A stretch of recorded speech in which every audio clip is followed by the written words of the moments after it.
We have Reince Priebus.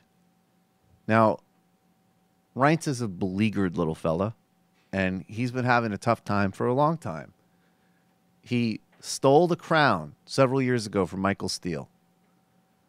Michael Steele was always blundering and blah, blah, blah. But I'll tell you what, Michael Steele knows how to do a good TV hit, and he was an African-American, which ain't bad if the Republicans would like to move into the latter part of the 20th century, forget the 21st century.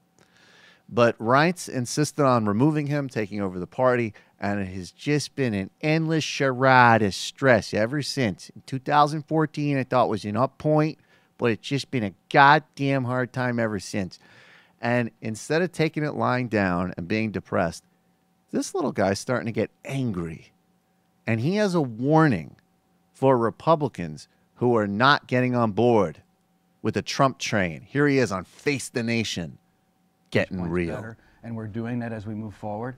But look, people who agreed to support the nominee that took part in our process, they used tools from the RNC. They agreed to support the nominee. They took part in our process. We're a private party. We're not a public entity. Those people need to get on board.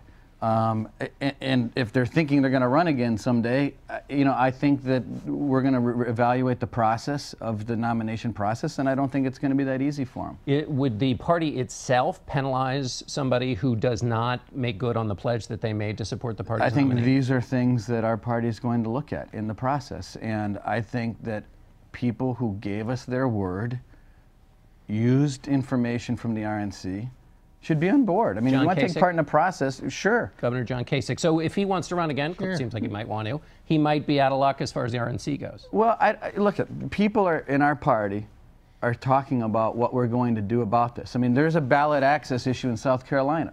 In order to be on the ballot in South Carolina, you actually have to pledge your support to the nominee no matter who that person is. So what's the penalty for that? It's not a threat.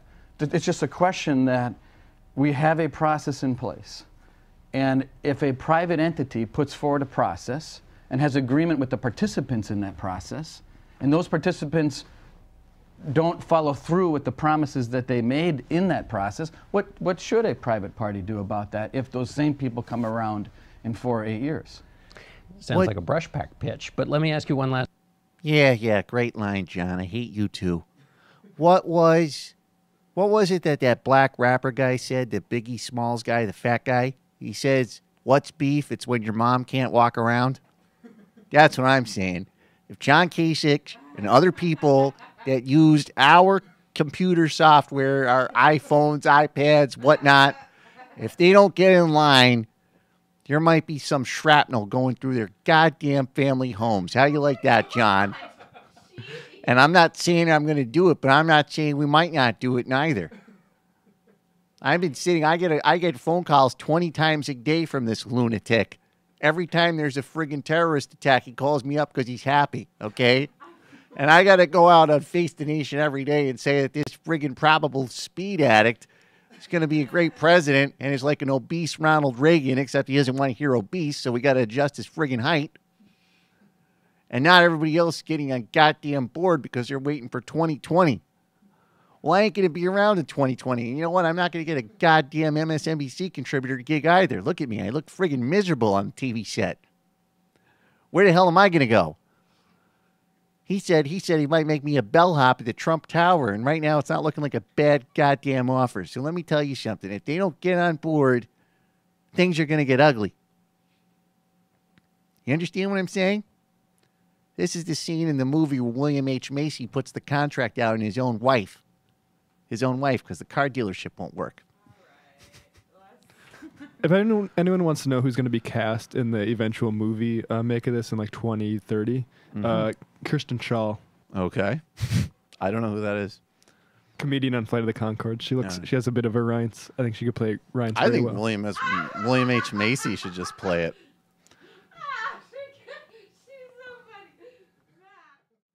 Hey folks, Sam Seder here. I just got back from a company-wide meeting. Accounting is really coming down on me hard. We need to get to 100,000 subscribers as soon as possible. So please enjoy this channel. Subscribe right down there.